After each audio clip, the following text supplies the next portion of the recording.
revenge against the Chiefs. And we earned this. The Philadelphia Eagles crowned Super Bowl champions. A Panther to Panther showcase. But this was definitely the most in-depth project that I've ever been a part of. The outstanding work from current and former students. Hello Kitty galore. You could tell how much love Hello Kitty has. The fan favorite rolling into South Florida. These stories and more coming up on Newsbreak. Hello South Florida, I'm Jason Arrow. I'm Nicolette Esper. Today is Monday, February 10th, 2025. Live from the Lee Caplin School of Journalism and Media in North Miami, this is Caplin News. The celebration in the street after their Eagles get their revenge on the biggest stage in American sports. Philadelphia is still celebrating this morning after the Eagles yesterday swept a Super Bowl win. Fly Eagles fly, and Super Bowl finale was for the players in New Orleans in the Superdome. It pitted the Kansas City Chiefs against the Philadelphia Eagles. And we earned this. We fought a good fight. The whole season. Philadelphia shut out Kansas City, ending the second quarter up 24-0. The game picked up for the Chiefs, who scored catching up in the fourth quarter.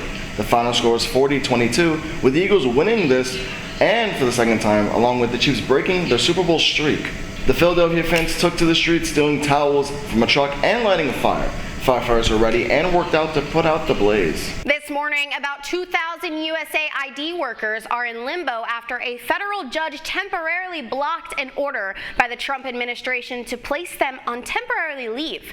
Caplin News reporter Laura Iglesias tells us what is at stake. Humanitarian assistance will stop. Food aid will stop being distributed. Medication to fight HIV will stop.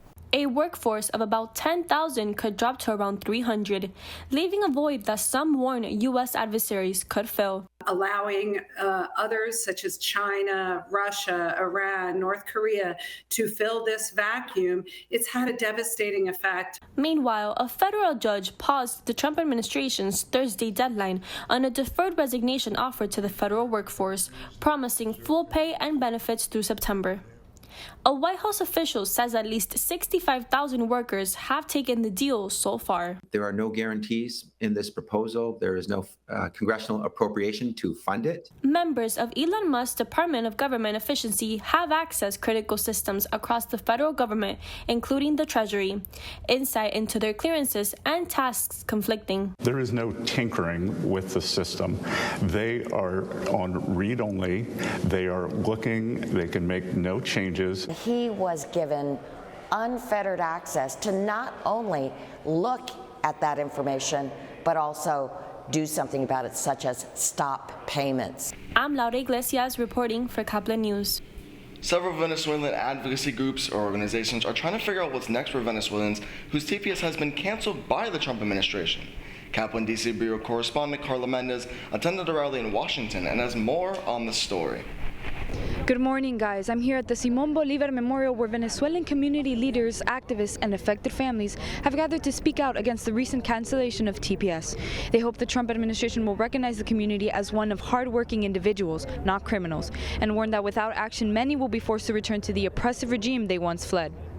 Latinos in this country contribute $3.6 billion to the economy every year. The revocation, mass deportation, and the whole wave of persecution that our people are facing are ill-funded, discriminatory, and very dangerous to democracy. The Trump administration has linked the termination of TPS to concerns over Tren de Aragua, a notorious Venezuelan criminal gang now designated as a transnational criminal organization. But advocates like Carla Bustillo say this narrative is both misleading and harmful. No TPS recipients have been linked to Tren de Aragua. None of the recipients were arrested by the authorities as Tren de Aragua. She noted alternatives to staying in the U.S. have yet to be identified. We also want the community to start identifying all the organizations, the advocacy organizations and the civil rights organizations that are here to lay a hand and that are actually doing the legal push to this and trying to find other routes. The cancellation comes amid a broader immigration crackdown, but advocates argue that of the approximately 243,000 Venezuelans who hold TPS in the U.S., many are being unfairly targeted and used as political pawns in a larger immigration debate. As the future of TPS remains uncertain, Venezuelan activists are calling on other Hispanic communities and protected Venezuelans to stand in solidarity with those most vulnerable to deportation. Organizations like Ven Conmigo and Amnesty International USA and Venezuelan American Caucus are actively exploring alternatives and considering legal action to challenge the TPS cancellation. Reporting from Washington, D.C. for Caplin News, I'm Carla Mendez. FIU welcomes a new interim president this morning, Jeanette Nunez, who has served as Florida's lieutenant governor since 2019. She graduated from FIU in 1994 with a bachelor's, then again with a master's in 1998. FIU trustee Roger Tover said her nomination was a request from the office of Governor Ron DeSantis. Caplin News reporter Samantha Gutierrez has the story. Dr. Kenneth A. Jessel. Good evening, Panthers. Served as the 6th president of Florida International University from November 2022 until February 2025. In fact, this is the best part of my job. He was appointed as interim president in late January of 2022 and was unanimously voted president-designate only 9 months later. I don't think it was ever his intention to stay in that position for a long time. He sort of stepped up and I can't say he surprised everybody because he's just that kind of guy. The news was announced Friday. Then an 11-1 board vote ratified Lieutenant Governor Janet Nunez as FIU's new interim president. It was something that happened quickly and people weren't necessarily prepared for it. But he got on the phone right away and said, rest assured, I'm not taking my hand off the steering wheel. I'm going to help the next chapter unfold with the things that I've learned. Janet Nunez is the first Hispanic female to be appointed as interim president of Florida International University. Before this, she was the first Hispanic woman to serve as lieutenant governor of the state. Now, the double alumna heads back home to lead the future of the university with the support of Dr. Kenneth Jessel. So I look forward to his staying in the FIU family, caring for the students, caring for the administration, and having that long-range vision that makes our university number 3 in the nation among all public universities. According to Tallahassee Democrats, Nunez is anticipated to assume her new role on February 17th. Reporting for Caplin News, I'm Samantha Gutierrez. Since the 1970s, Hello Kitty has become an iconic character around the world and continues to leave her mark within society. The Hello Kitty truck travels annually to various cities and malls throughout the United States. Over the weekend, the truck visited the falls in Southwest Miami-Dade, and Caplin's Emily Gonzalez has more on the event. Hello Kitty is celebrated by fans all around the world. She is so iconic that she has a cafe located in Las Vegas, Nevada. This cafe has a truck that travels across the United States carrying exclusive merchandise for fans. Today we are lucky enough to have this iconic figure within the mall in Miami known as the Falls.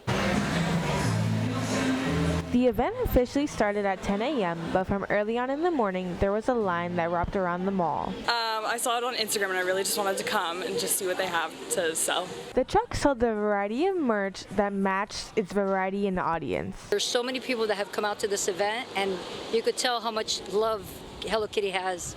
I'm here because my daughters love Hello Kitty and I wanted to get them a little something. I didn't expect it to be as big as it was, but I'm really glad that people came out here. She has made her mark as a truck since 2014 and is recognized as a symbol in the community. I've always been into it since I was young, so just been a big fan. So, pretty excited to see that everyone else is here. So, very iconic, where once you see her, everything's good. So.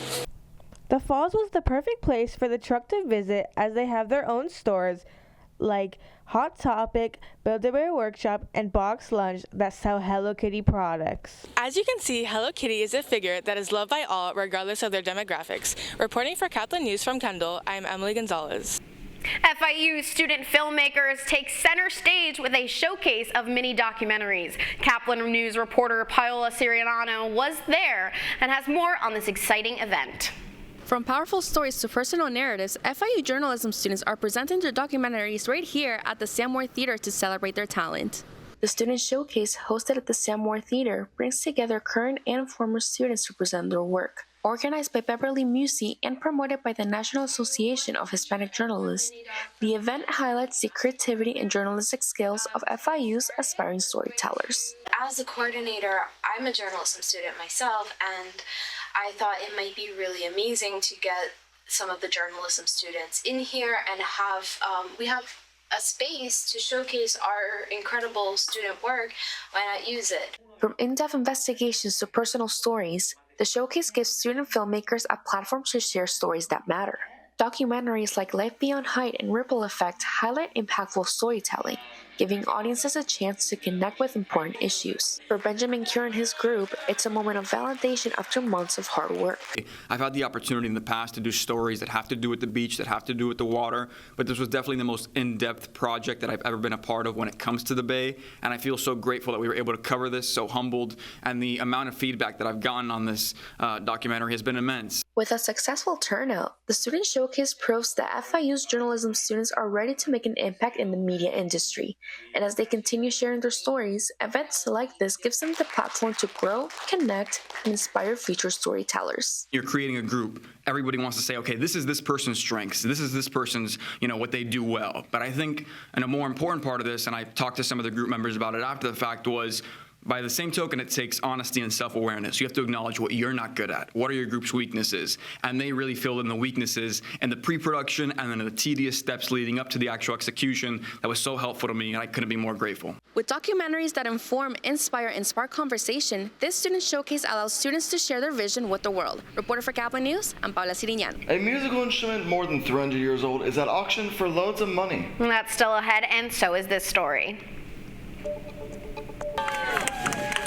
Yesterday I made a mistake. I pushed a little bit too much in turn 2 when I was going for a pass in the lead.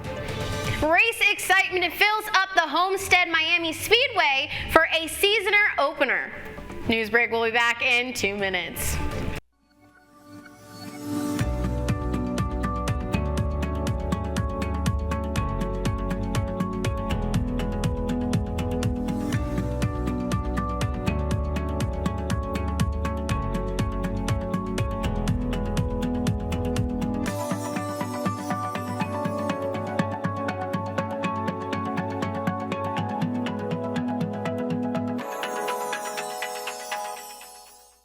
See us dream.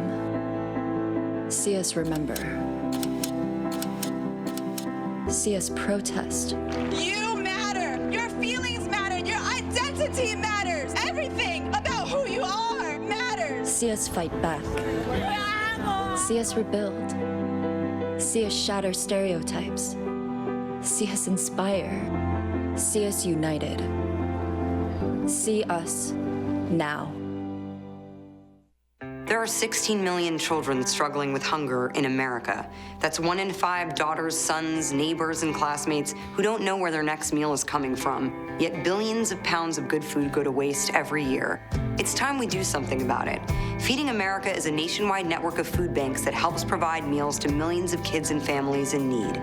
Visit feedingamerica.org to help them feed even more. Together, we can solve hunger. Together, we're feeding America.